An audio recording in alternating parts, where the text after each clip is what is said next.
Welcome everyone, I'm Susan Harris. You are at NANOG 22, and this slide shows you where we've met in the past. The white stars are our meeting locations, and thanks to Rodney, this is the second time we've actually met in the Scottsdale, Phoenix area. The red circles on the map are population areas graduated in size, and the blue lines are, any guesses? No. Interstate Highway System 1990. Oh, it's so strange. Some of your heads are like going that way, some are going, and the really weird thing is that I have no idea what's on those screens. I'm just assuming all is well, right? So if something odd appears, let me know. I am from Merit Network, Inc., which is a nonprofit based at the University of Michigan. Merit is governed by all of Michigan's four-year public universities, and we connect those schools plus most of the state's K-12 schools and a lot of other organizations to the internet through our regional network, MissionNet. NANOG's ties with Merit began during the era of the NSFNet backbone service. This was a project we led on behalf of the National Science Foundation. Merit's partners in this project were IBM, which supplied the network nodes, NCI, which supplied the circuits, and together we built the first national T3 backbone infrastructure. And in the course of this project, Merit staff traveled around to the various regionals connected to the network and met to discuss operational issues. Those meetings were called the regional techs. In 1994, ISPs had begun to emerge. They began to come to the meetings, which got bigger, and the group decided to recharter, and hence NANOG was born. NSF continued to support our meetings for a few more years until 1997. By that time, they had withdrawn almost all support for operations on the internet.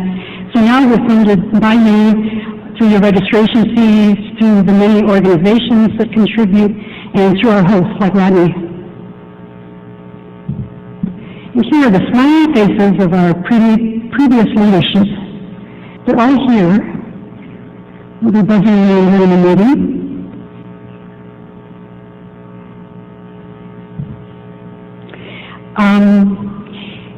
Your beepers and cell phones should be turned off now, please. A couple of logistical notes. This is the announcement I never really want to give. This is the bathroom announcement, but I know that you do not know that that door over there underneath the green exit sign actually works. It is a door, and when you go out and go to the right, you'll find the spa or whatever with bathrooms. So that's that. And as I was exploring this morning, and actually as I was getting lost, I went back to my room this morning, which is weird because my room is only about 10 feet from the pool. I saw there's a beauty salon up there. I know a lot of you came with your families, which is great. So some of your partners might be interested in that. It's up on the second floor on this edge. As we go along today, please keep an eye out for the slides. They will magically appear before each presentation, except for Rodney's, which are not linked off the web. No, they're not. So you'll have to actually watch Rodney's presentations. I mean, you'll see it. Oh, never mind. Please ask questions. Do not hesitate to stand up and embarrass yourself in front of all of us. When you do that, be sure and introduce yourself so we know who you are. And when you do that, do not tap on the microphone and say hello, because the people in back are watching you, and the microphone will come on magically when you go up to the mic. We hope that everyone will be a good citizen today and use the Squid Cache. We have a ton of bandwidth coming into the hotel, but even with that, you will get lower latency to your host with the Squid Cache. You'll get more bandwidth to overseas sites with the cache, and you'll save a load on those servers as well. The person who's been doing our squid caching for the past year or two is Dwayne Russell, and he's been doing some analyses of squid traffic in the past couple of meetings. Those analyses are linked off the web, off the network page, and you'll see there that on average you get to your host almost twice as fast when you use the cache as when you don't. We have a V6 connection. Bob Stovall is the person back there who's waving, and he's the second from the right as I'm looking at the back, and he's ignoring me. Bob is our V6 guru. He can help you if you have any questions about that. Static IPs are up in the training room. Do not even think about running DHCP on your laptop, please. You'll confuse everyone. This afternoon, our attendee survey goes live. Please fill one out. We take your advice to heart about what you thought about this meeting, what you would like to see in the future, what you thought of the topics, the speakers, and so on. So please do help us out by filling it out. Being here at 5:30, we all look forward to that. It's in the same room as our party was last night, and just after that is the Internet Routing Registry boss. Thank yous are hard at NANOG because there are so many people who contribute, but I want to particularly mention Cisco and the University of Oregon, who have been doing our multicast broadcast for the past several meetings. By the way, you'll notice today that you're not going to be able to get multicast from inside the room, but everybody out there in the world will be, just not us. Packet Pushers is Dwayne's home for our squid cache. PAC supplied a wonderful breakfast for us this morning. We appreciate that. ASTA is providing our break this afternoon. There are many other local companies who Rodney is going to talk about who made huge contributions to the meeting. Last night's party, again, absolutely unbelievable. Kojin, thank you so much. And I haven't even met the three guys who are here, so come introduce yourselves today. Kojin also, hi, oh, that's Ed, that's Andrew. Thanks, DJ, for that tip. Kojin also threw a party for us in D.C. last fall when we had an entire pub to ourselves. Last night we had an entire lavish dinner. Thank you so much for doing this. It was a lot of fun. Rodney, the impresario of Arizona, is next.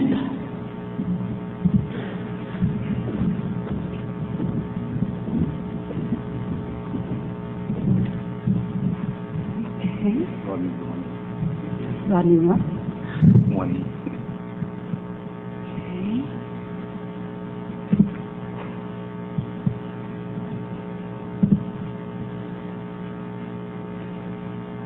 Okay. That's your slide. Yeah.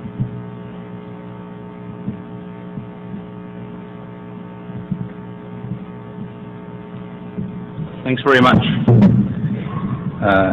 Obviously, welcome to Scottsdale, not quite Phoenix, but the nicer part of Phoenix.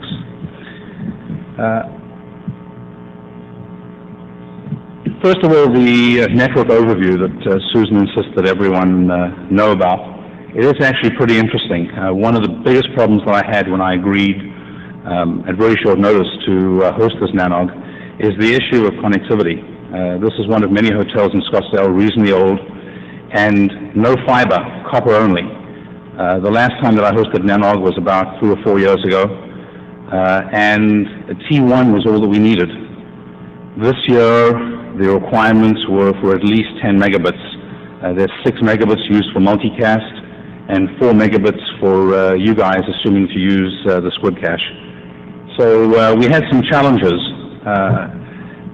There's no easy way of, and this isn't a big knock, but we're in US West territory, and that means that you look at 6 to 9 months to get fiber in. And obviously there's a significant cost. So we had to find another way of doing it. Let's start first of all with a local network. I know there's still been a fair number of complaints. One of the problems is that unlike California, Arizona, everything, or most of the things are built of rock and stone and concrete, and so it's very difficult to provide wireless everywhere. We have 3 wavelands or AeroNet bridges in this room alone. We have one inside the terminal room, one outside the ballroom, and one in the lobby. And believe it or not, the lobby is, as you know, about 40 feet from the bar. However, there are big concrete pillars. We haven't been able to solve that. The hotel was a little unhappy about running Ethernet along the marble floor. So we're stuck with what you have there. We also have one antenna that we put up on the top of this roof. It's a 9 dB high-gain antenna that is connected to a wave LAN. And so those of you who are getting coverage in your rooms, the reason you're getting coverage is because of that internal antenna. We've also had a couple of reports from the city of Tempe. They are logged into the system also, and they're enjoying the connectivity. But into the rooms through the concrete, it's not that easy. The external network is mostly black art for us. There's a lot of hesitation about using wireless and microwave. However, in this particular case, it was the only way we could make things happen. Keep clear of the antenna. Up on the roof, you guys can probably get a look at it if you want from the engineering guys. This is Alec Peterson, and Alec is still young and virile and not very bright. So that's Alec having a look at the microwave. This is the far end through a telephoto lens. It's about a mile away as the crow flies. It's a building as you go down Scottsdale Road, if you're heading to Old Town Scottsdale or to the Fashion Square on the right-hand side, a building was the only one that we were able to find, and I'll get into the circuit itself, but it turned out to be a very important building for us. The antenna itself, to the right of the top of the little building, you can see something sticking out. It may look like trees of that size, but that's the other end of the microwave antenna. Just some logistics. It actually is freestanding on a patio. The patio of the CEO of Finova. His patio door has been open for 3 days now. It will be open for another 2 with duct tape keeping the weather out. And the cable runs through his office and up into the core space and then to a telco closet. Statistically, I'm not sure if it's easy to see this, but in terms of hours we've been running, we came up, by the way, Friday evening, 5 o'clock. So we've been live for about, 60 hours. So far on the entire thing, we've taken 6 input errors, 1 CRC and 5 overrun, and those were probably birds that happened to go between the paths. But besides that, we did have rain Friday night, no degradation whatsoever, so it didn't affect us. So it's a DS3, 18 gigahertz, I believe. It's about a mile. The equipment itself comes from Advanced TechCom, where they're the manufacturer. The equipment is actually located at the back of the forum over here, as you face at the right side of the main AV stage. So if you want to have a look at it. One thing I will say is it came up almost flawlessly. The only problems we had were actually running cables. But once they had the cables up and the antennas up, it wasn't very long and we were slinging bits with no problem. We then go on to an OC12 circuit provided by AT&T that goes to Camelback, along Camelback back to TCG, the old TCG facility, and then down to ASU. ASU have, I believe, OC12 fiber between TCG and their facility. ASU are multi-homed. They have ATM and also OC3 to, I believe, Quest, Windstar, and Abilene. I may be wrong about that, but I believe those are the 3.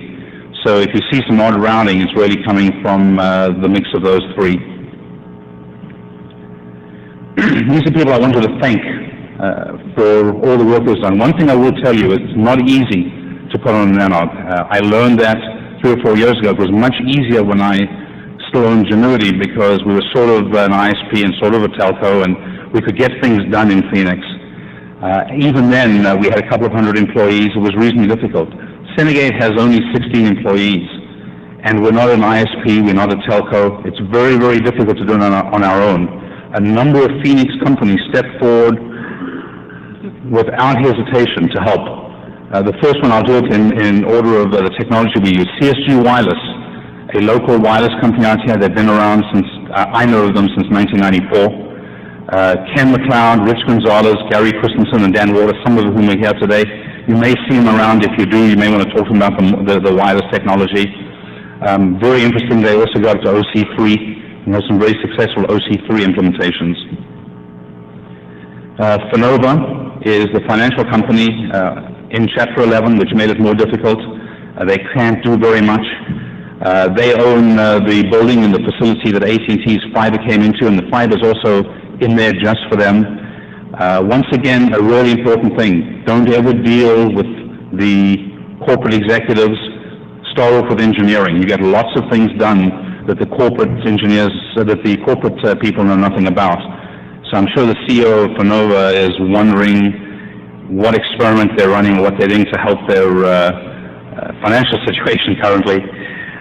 But Bill Letizia, Randy Mancebo, and Mike Fontaine, they'll probably be around later this evening. If you see them, go up to them and say thank you.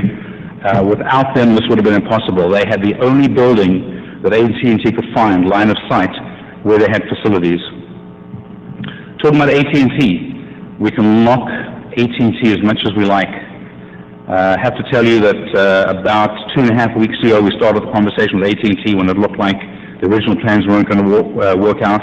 Without paperwork, without an order, without fuss, while we were on the phone, Brian Peters, who's the local manager over here of AT&T Local Services, looked at the system, built the circuit almost while we were on the phone, and then sent a couple of guys out to connect the ends.